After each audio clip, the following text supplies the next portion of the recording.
Le 19 septembre 1914, le front se stabilise, à Thiécourt, jusqu'en mars 1917. Le relief tourmenté et boisé de la petite Suisse permet aux combattants de défendre plus facilement leur secteur, qui du coup devient extrêmement calme.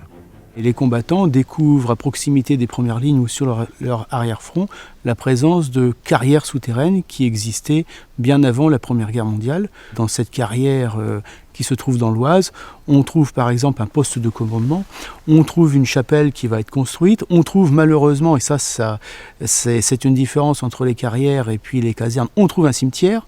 Et cette carrière a la particularité d'accueillir successivement 3 combattants qui étaient des sculpteurs professionnels.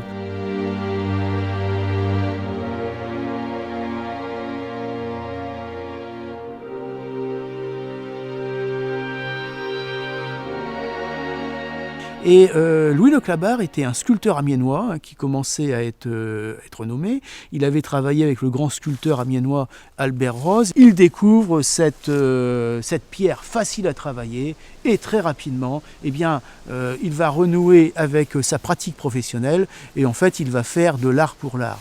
Donc il va y réaliser ici 4 traces rupestres. La première, de loin la plus spectaculaire, celle qui est le plus en lien avec le conflit, c'est la fameuse Jeanne d'Arc qui se trouve derrière moi. Et puis ensuite, il va faire d'autres traces, mais qui n'ont plus rien à voir avec la guerre.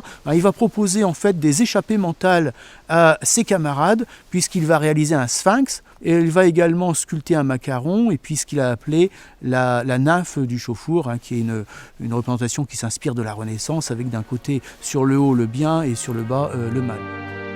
Au cœur de la forêt, l'énigmatique sphinx de Leclabar semble incarner la question que tous se posent. Verrai-je la fin de cette guerre ?